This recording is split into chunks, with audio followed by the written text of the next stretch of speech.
All right, so anyone else who may be watching this, we are first discussing our first project, which is equipment valuation tool. Is my screen, are you looking at my screen? Yep. Yeah, yeah. Okay, great. So we are looking at the equipment valuation tool, where we provide either data by entering it, or we provide an R data file and then look at the pricing. So, Nick, I need your help to walk this through.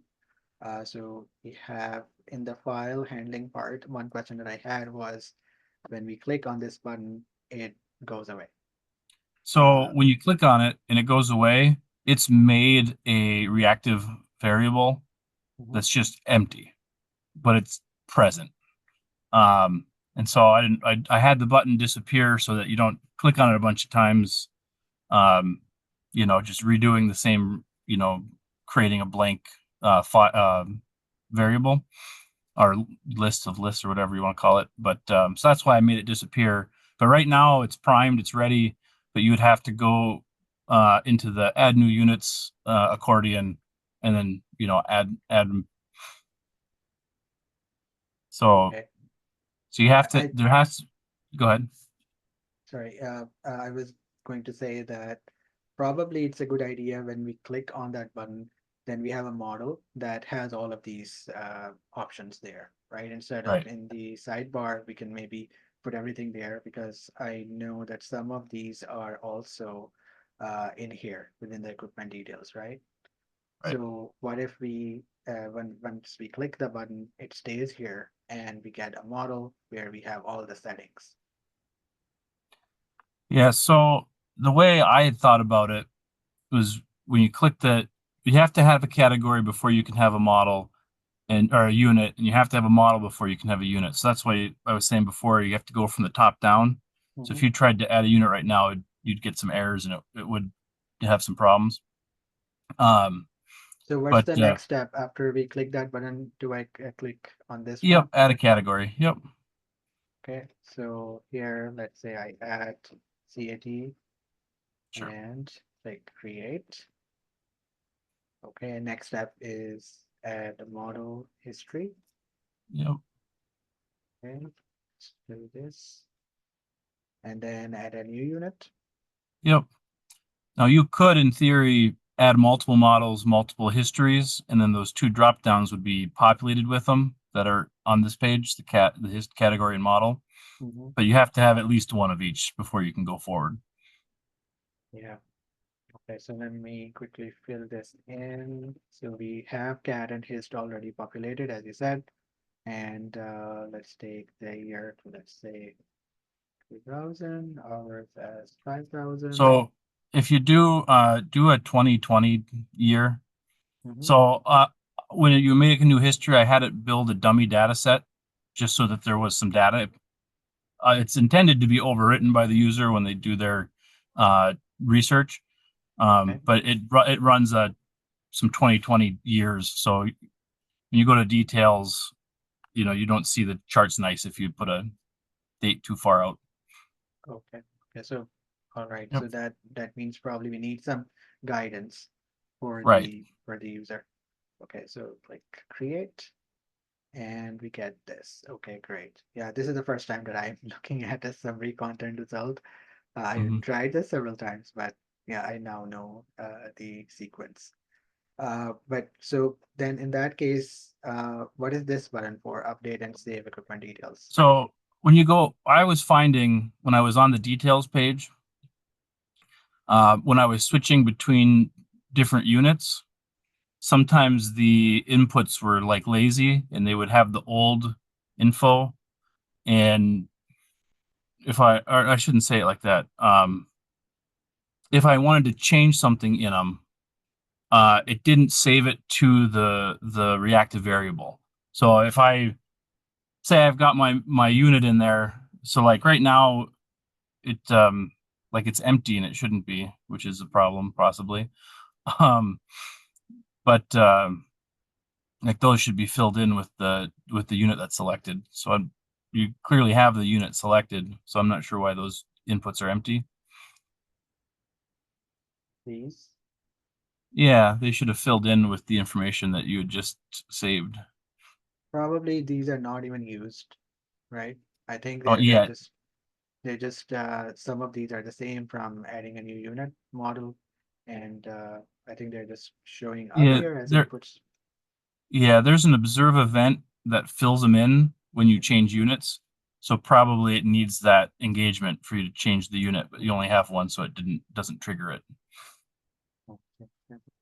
Um, So in that but if you case, once but we if you click, click that button, it changes those inputs in the master file, the reactive variable for that unit. So like okay, so if you don't update and save, and then you go and like you save your R data file for later use, you made some changes to the unit, they're not going to be saved because they're part of that reactive variable. got it. So it's to capture any changes that you make. Okay, So like if the in like a real world scenario, like you're gonna know your model year, but like I might put in like, oh, it's 7,000 hours, and then later I get real data, so 7,250 hours. I might want to go and change it, and then that gives me that button to update. Or similarly, I'm reviewing it next year, and it's got 2,000 more hours than it had the year before. This would be that I'd make the change, and then I hit that button to code make those changes permanent. right. Okay. Yeah, so I think as someone who is not that familiar with the logic, now that Hmm. you're explaining it, I can get most of it, still not 100%, but I Yep. think this guidance should be in the UI, right? So like that Right. button should not disappear, and some of these inputs could like show up one after the other. So Right. we could like do click next, and then we have the next section instead of maybe putting everything in the sidebar. And then we know exactly what this is going to do. And if we don't click on it, then we don't get any results here at all. I think that would make more sense, right? Yeah. Well, yeah, you're getting results, but it thinks you have 0 years, and 0 hours because it's pulling from those inputs that are sitting there. Hmm. But we never updated them because we never triggered the change of unit. Okay, got it. So like just to see what I'm talking about, if you go and add a second machine, there's just a second dummy unit. So you don't have to go through all three again. Mhm. You can just add a new unit now. Okay. Let's see, it's number two. And have another description, and then I do like 2022, and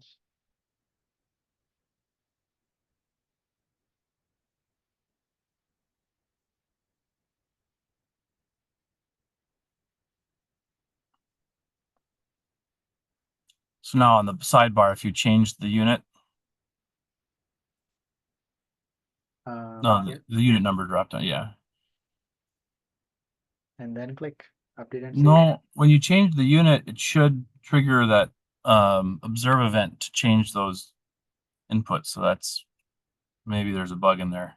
I think the outputs here changed right away when I was entering the information. Right. Okay.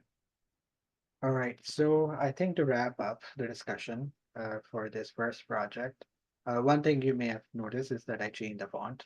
I think this is more more familiar to not familiar, more similar to what I found in the construction equipment sites.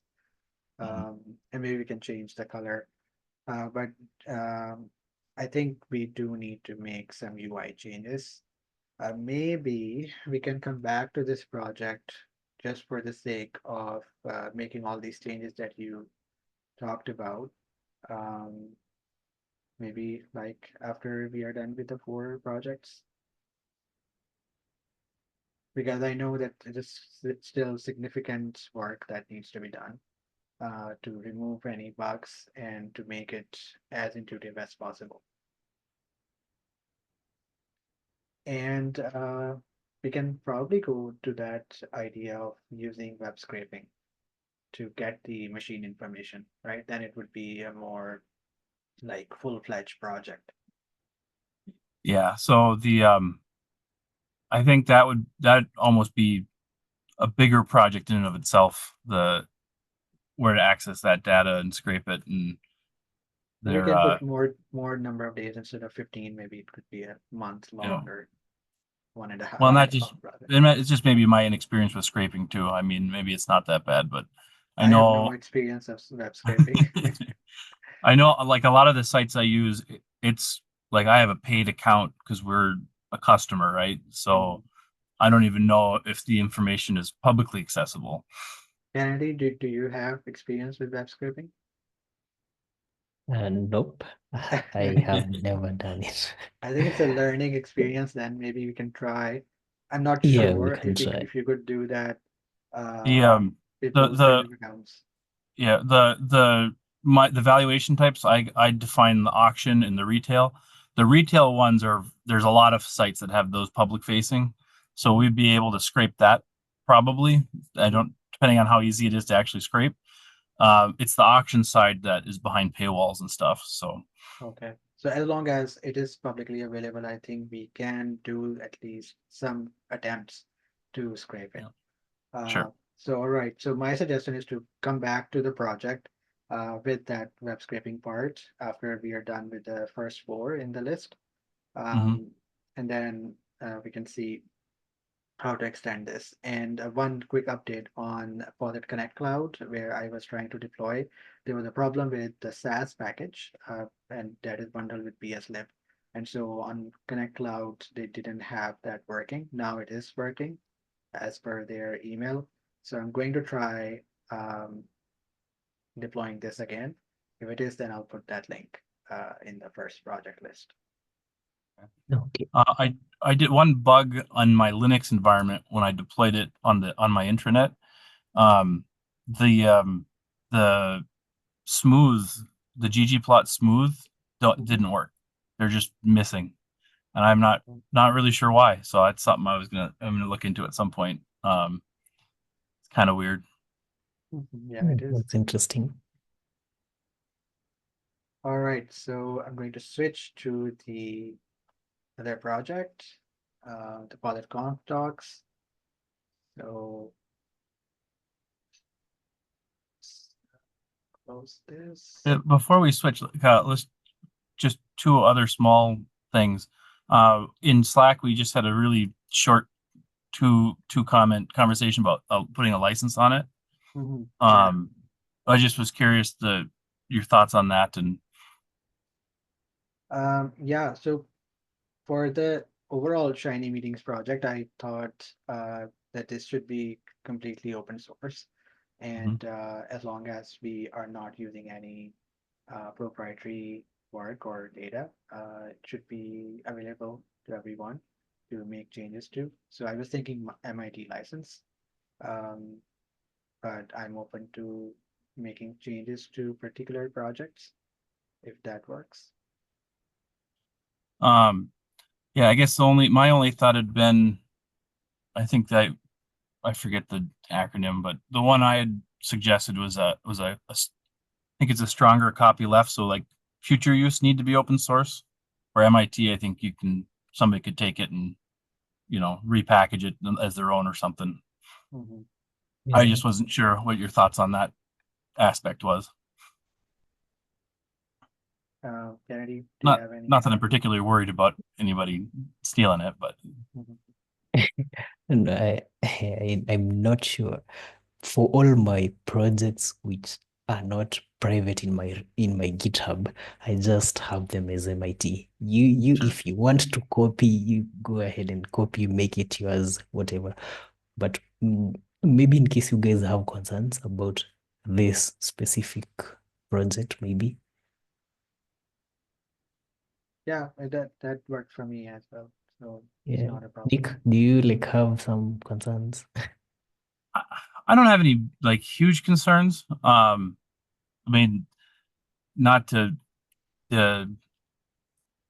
disparage our choice of R, but the few entities I know of that I could see, trying to copy it or finding it interesting, they probably don't even know what R is, and that would be a barrier enough. um, but no, I just, in my mind, the copy left mentality is a little bit, because then it makes them, whatever they change or do to it, it makes them also make public. But so Okay, I don't know. That's more okay. of a philosophical question, whether we care about that or not. But I'm not. I have no problem with the MIT, just generally speaking. Mhm. Okay, so to wrap up, I think we can use the license you suggested. Yeah. Um, yeah, we can make that change if you want to make that change on Okay. the repository. Yeah. That's okay. Make a pull request, and then we'll when I deploy, I'll deploy that version. Okay. And then the last thing was separate from the whatever Shiny Club or whatever we call this meetings. I'll probably, because I'm going to be using this for real, I'll probably find bugs and want to make changes to it and stuff as we go. So as long as you don't mind still getting the occasional pull requests and things on it, um, that's just a warning you, I guess. Or we could talk about moving ownership so that I can have control of the pull requests and stuff, so you don't have to be pestered. But yeah, I think maybe for this one, I can just Or change remove my that permission rule. level or something. Yeah, I can remove that rule that asks for the pull request, and you can then make changes directly. Yeah, my worry is just that if I make a bunch of them or something, I don't want to be annoying to you, because at some point, if you're not on the spot, I'll be, hey, could you? Yeah, yeah, makes sense. Yeah, I'll remove that rule, and I'll also move it to the Shiny Meetings organization. It is currently under my account, so I'll move it back. Sure. Okay, 6:20. Let's look at the second project. So for the second project, I suggested using the Bullet Conference Docs Tidy Tuesday dataset, which is, let me share my screen again.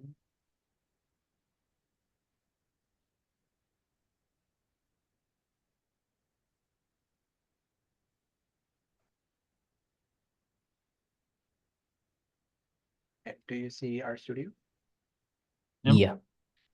So the PolitConf docs data set has two parts. One is for 23 and the second for 24. So as we were discussing in the issues, we are now looking at the Conf 24 data set, and we'll focus on that for now. And it has information about the talk title, speaker name, track, description, and the YouTube video URL. And um, I also tried Flumer uh, editor again just to make a simple app, and it did create something very similar to the Conf Agenda website. So the Conf Agenda website looks like this. We have cards in the middle of the screen, and on the left we have filters for session type and session topics. So if you look at the data again, do we have session information? No, we only have information about the track, not the session, which is not ideal because then we cannot apply those filters. Let's see, but maybe we can, Does the data have dates? right? I'm asking, does the data have the dates, like the times, dates, and stuff? No, this is the full data set for 24. So it Oh, has no. title, speaker name, track, description, and the URL. Okay. We can probably get some information from the track. So we don't need this because we only have information about docs and we'll focus on that. for session topics, so we have like shiny, and here we do see the word shiny. So maybe we can get that information from here, but some of this is like, is it supposed to hurt this much? So no idea what this talk is about. Uh, and this also uh, description. Yeah, it doesn't tell you if it is a talk or not. Um, But they are just like 106 entries, right? Just 106 records. So you can probably, copy that directly from the POSIT website or something. yeah, yeah, you're right. You can try that. Maybe scrape this one as well. Yeah. First try. Start beautiful soup. In R also there's R West that I heard of that can scrape websites, but I've now not tried it a lot. But yeah, this could be an opportunity to find that information. Um, okay, so one item here that we have to work on is to find out the session topics. Let me put that in our issue. Oh,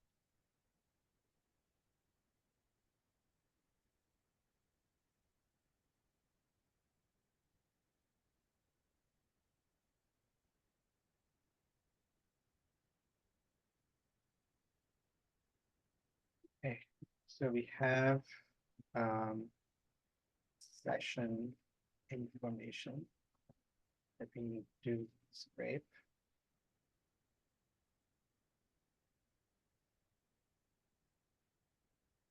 Session topics.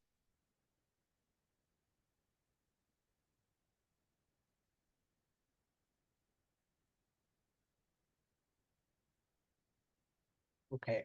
The in the summaries, right? Like the short summaries on each of the talks, something. Well, we're Yeah. also looking for their dates, right? Yeah, and the dates too. Um, so we have the description. I think that's what we have there, right? Oh, we do have. Okay, okay, sounds So we good. have the description. Let me quickly check. So this one was advanced ID models. If I filter for, no, that's probably the workshop.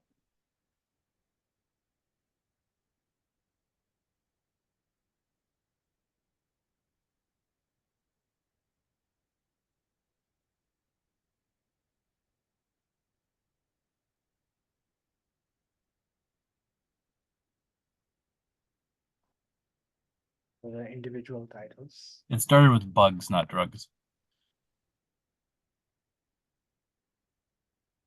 Bugs. No, I was wrong. Maybe they are individual titles, but it says talk title. Yeah. So breaking barriers starts with in recent years, and we do have that in the description. So we have Okay. individual talks, and I think it works. Uh, have you seen this portal before? Nope.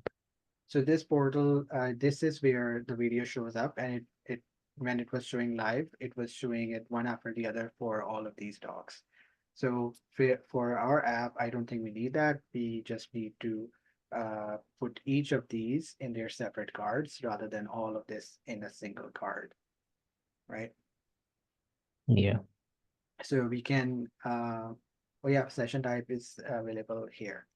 So we can get that information from each of these and we can then connect that with each of these docs. So this is how we can create this column. How many? This whole conference was just over a couple of days, right? So every talk will have one of maybe 3 dates.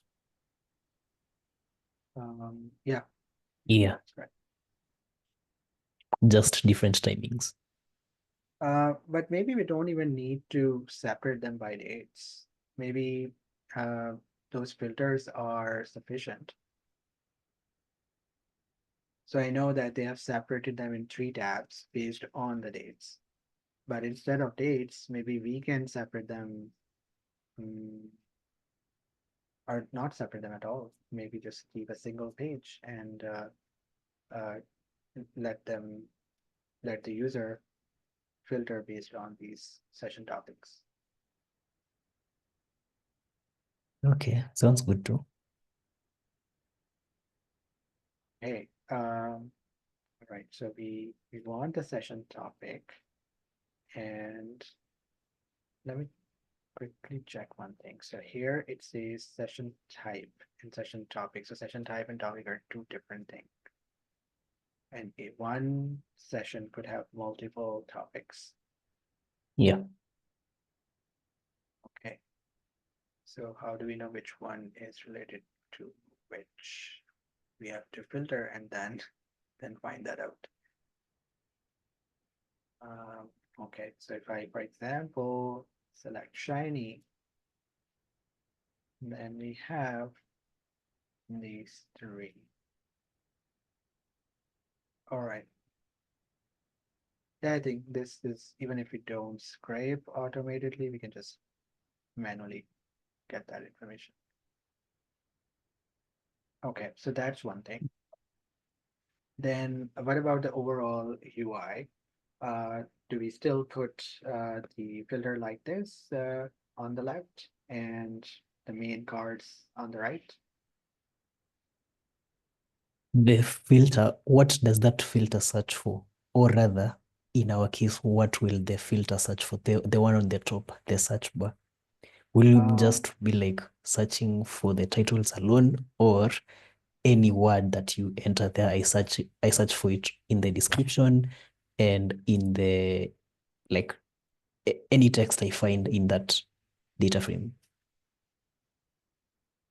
So here when I search, it got me this breaking barriers. This is, I think, this one. Yeah. Breaking barriers. Oh, I think the question is, what do we want to be searching for? Yeah, what do Or you not want ours? to be searching for? Okay. For our data sets, maybe the top title. So the title alone, not what about the speaker name? What about the track and the description? Because my thinking is if we want it to kind of search for everything, we can have it at the very top so that like from end to end instead of just on the sidebar, right? Does that even make sense? Yeah. If it's searching for everything, we can as well split the filter into, let's say, 3. So one filter for the title, the next one for the author, the next one, is it the author or is it the person giving the talk? Same thing. And then the other one for like the description and so on and so on. Chief, like, does that make sense? So Yeah. so that we have like multiple text filters, or we can just have a single one which just searches the whole table and gives you the matching results. Yeah, so one long search bar at the top. Yeah, or 3 or 4 of them. But how would that work in the server? So if you have a single search bar which is only looking at a single column, then I can think of it, but yeah, we can affect all reactives, maybe. Or do you have any other ideas? That will just be like a single reactive, but now if we have multiple filters, it will just be checking, okay, do you have a filter for the title? Then it goes to the data frame and grabs the matching titles. Then it checks the next filter. Do you have one for the description? So if you had something like, I don't know, breaking in the description, it grabs that too in that table. So, and then it joins all these grep values with and, like the and operator. So if you find this and you find this and you find this, give me the matching records. as opposed to the single filter where you just grab the whole table. Can you find breaking? So anywhere you find breaking, does that even make sense? Maybe when we come to No, the I'm following. implementation, I'll show you how, but it's just like a single Yeah, I reacting. think I can understand it. And I think there's an example like that in the Mastering Shiny book. Yeah, So yeah. I kind of understand the filters they're joking about. Okay, so what we need here is where can we go? Oh, here. So we have a search bar at the top. Open it here, and we have all those cards below. So we still have session topics that we can select. Um, so maybe I should grab it right from here. Mm,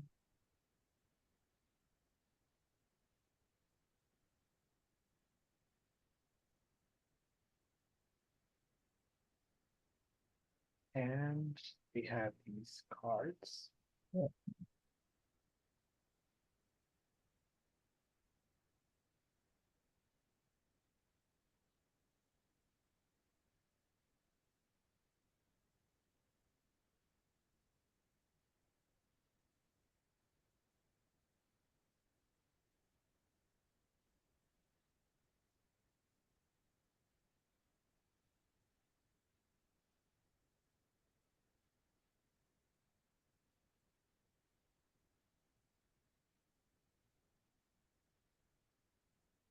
This is where we have general search.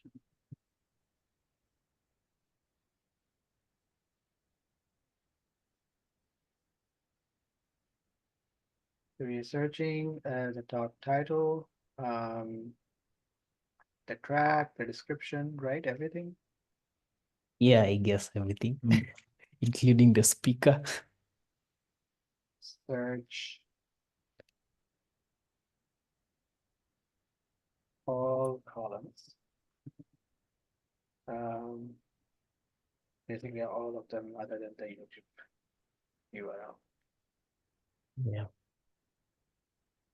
Okay, now let's discuss what happens when we get this card. So in the actual case, you click on replace session, and it opens in a new page. And then here there's a video that has all those talks that showed up during the live event, and it was playable after the live event. So in our case, I cannot think of an easier way to do this in Shiny when you have a separate page.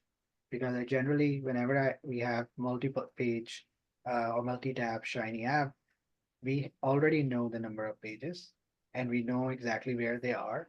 And then we navigate to that once that is clicked. In this case, we will have 106 pages if we design it this way. No, we don't necessarily have to know the number of pages beforehand. We will just wrap this in a module and then create the pages dynamically. So like Mm, Yeah. whenever someone clicks on that card, we create that page. Yeah. We'll Uh, just have yeah, a programmatically, UI output. dynamically.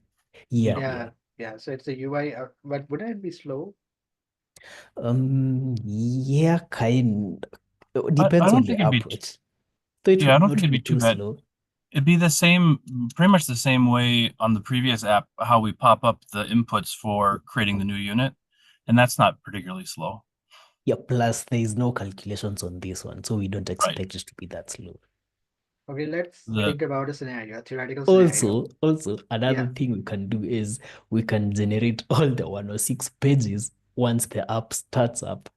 And Mm, then when you try to visit any of them, it will just be like snapping your fingers. That mm. could be another approach because I think this one is not even heavy. It's just text and yeah. Yeah, I guess. And would we have the links to the YouTube videos, right, to watch the talk? Yeah. Would we want to look at embedding that into our page that pops up, or just have the link available? Yeah, that's what I was going to say. Instead of going to the next page, maybe we just make a large card, a full screen Mm-hmm. card, and show the video and the description underneath it. Mm-hmm. Uh, but again, think about one scenario, a theoretical scenario where there are like 10 people using the app simultaneously and they want to watch different videos. In that case, wouldn't it be slow to launch the model for like the third person, the fourth person? So the first three are have just clicked it, and now the fourth person have clicked it, and they are waiting until the model pops up for every person, and then they are in the queue, and then they get their turn. Yeah, I guess I'm not sure how much bandwidth it consumes of the Shiny to feed in a YouTube video, but if it's significant, it would be a problem. I think not for Just the a video. question. Should So my question is, just so that I clarify, my question is about these two alternatives. One is that a model pops up. Now, model pops up based on the server action. And the second is that instead of the model popping up, you go to another page. Uh, that is also a result of the server action, right? So in both cases, we are using R directly to navigate to another page. Um, does it make a difference if we, no, in terms of speed, does it make a difference for between for the two? for for um what for the pre-generation, like the initial pre-generation, we can have it use conditional panels. So conditional panels usually switch on the client, right? So once we pre-generate the pages, the 106 pages, we can just have it switch them depending on like a conditional panel or yeah. So then that will happen on the client.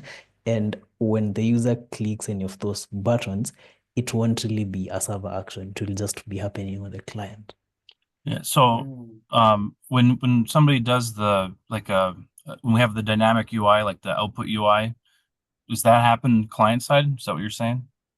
Like if we Yeah, that's what I'm saying. Like yeah. if the user clicks on this, we just like show a conditional. So I'm not sure if it will work. I'm just thinking. I'm just Yeah. yeah. Though if we don't want any server action, that would be the best like way to go. Just Mm. Yeah. having conditional panels. But again, you have to think it doesn't really happen like that in real world. You don't generate the pages. So maybe just let the server take care of that. Okay, Um so It's not that slow. I don't think it's that slow. yeah. Just for clarity or my own curiosity, when we do a reactive or an observe event, does every one of those hit count as like a server action the way you're describing it? Or are those client side? Or does it No, depend? those are server side. Yeah. Okay. For the conditional panels, I was saying, like we generate them on you see when writing the UI, you have fluid page, whatnot, right? Yep. So I'm saying we generate them on the UI, nothing like on the server. But I'm not sure if that option will work. I'll just like look into it and then let you guys know. Sure. But now when you have reactives, now every time something changes, of course, it has to go through the server, then now back to the client. Yeah. So I mean, in that context, I don't think it matters as far as the loading the pages and the processing of that. If you're going to have many users at the same time, like the server hit's going to be the same whether we're popping up the individual pages or not if they're using it simultaneously. Yeah. Yeah. yeah, I was typing, so I didn't pay much attention. So you're saying that for the client side, uh, because there will be no server side action, that would be faster, and that we could achieve using conditional panel. Maybe. Yes. Maybe. Okay, yeah. So we need to look into that. Yeah. Or one alternative that may be advanced for us, and not for us, not for me, would be like a JavaScript function that can run, and then we are not running our server. We can use JavaScript to navigate, right? Yeah, we can. Though at the end of the day, like my thoughts on this are still, it's only 106 records, like just 106 rows. So even if we are filtering, it's not too much on the server. It's very light, right? Yeah. Yeah. And So to that pardon? point it's probably the same hit on the server, whether we're popping up individual pages or they're just searching through the data set. Yeah, yeah. So I don't see why we'd go to the extent of having to like optimize using conditional panels when you can just let the server handle all that. But just my view on this. Okay. Yeah, we can maybe load test later. We can try seeing if 10 people are using it at the same time, what happens. Yeah. Also, I think another good thing is for the YouTube videos, it's not like we'll be playing them via the Shiny server, because we'll just put an embedding and then YouTube will take care of all that, right? Yeah, that's a good point. And to that point, one issue that I am thinking of is the URL. So we do have this URL, but we need to put this in iframe. For that, we need uh, the um, the embed code, right? Not this one. So if I visit this page, so in the app, we are not going to visit it this way. We are going to actually use the embed code in iframe, right? Yeah. So if I want to get that, this is what we need, Mhm. right? We need Yeah, this. but the important part of that is the YouTube's code, that SN3XM, and we have that in our data set. So it'll be just us extracting that and then putting it into the iframe code. So But it's a it has paste. this part after after that. So so we do have this, as you said, but if you look at my cursor position, Hmm. we have additional code here that we need. Is that That's that issue. it? Do we need it though? I think so. We can try. That's a I'm good also point. not sure if we need it. Yeah, we can try. I was doing some experimentation with Vimeo, and Vimeo has this similar issue where there Hmm. is one URL that you can directly visit, as I did for YouTube, and the other URL for embed, which has part of the first one, but then there is additional part. So we can check. It's a good point. I'll see if it works without this additional section. Yeah, and that might be something relevant to how they have the YouTube video set up on their side, whether it's required or not. Hmm. Yeah. Okay, so that's one more thing to do.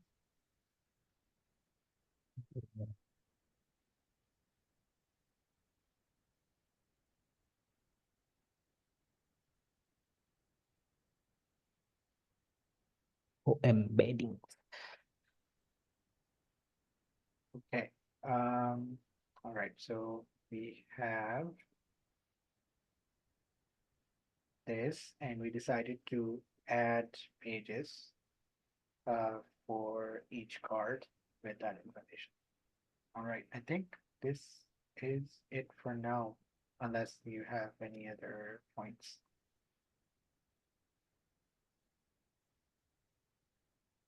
None from my side, but I think, yeah, this is it's a good start. Okay, so this is the syntax, right, for creating, Maybe add a space, yeah, in between the brackets. and I'm gonna put this.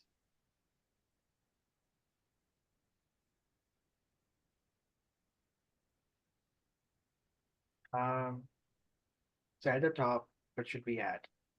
Can we get this? But it may not be, it may be copyrighted, I don't know. This banner. I don't think it's Mhm. copyrighted. Not sure though. I don't know. Anyways, we can think about it later. For now, this is our home page.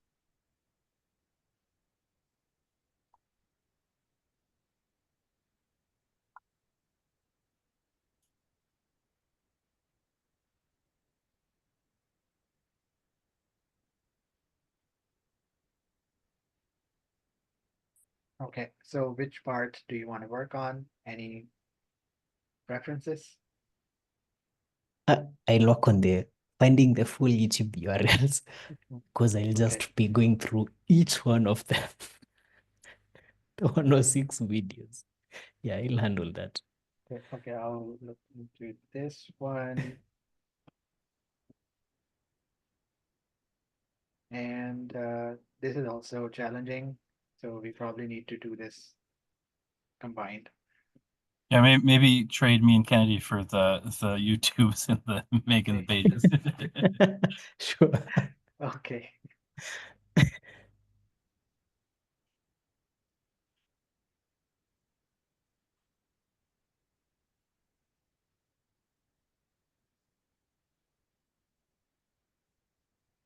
All right.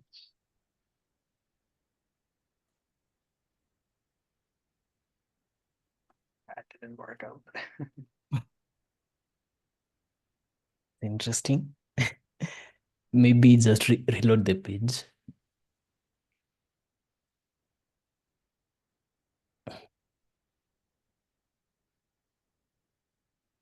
Hmm. Okay, I'll fix it later.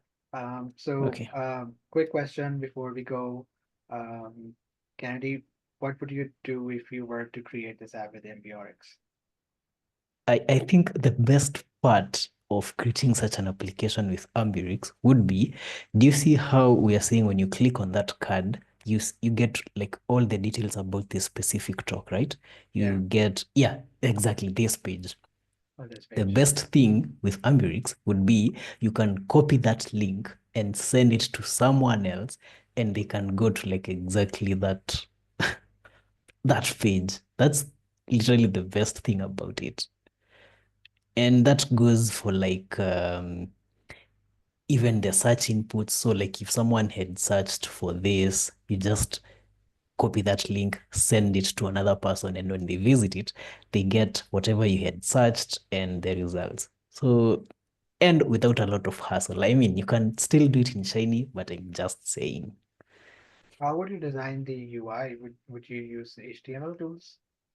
Yeah, mostly I just use HTML tools.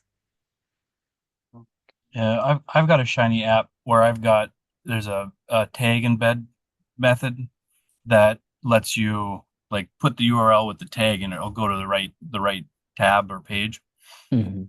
and that works pretty well for creating the same effect, and it's Yeah, dynamically generated. just that with Amperix, it's not too much hassle. hmm, Sure.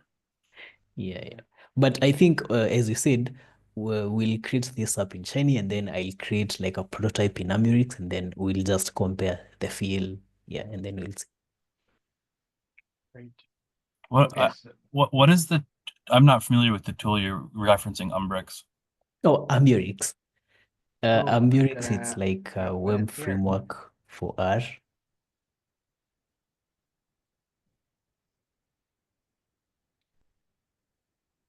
Yeah, So this there is you like go. an alternative to Plumber and Shiny, Okay.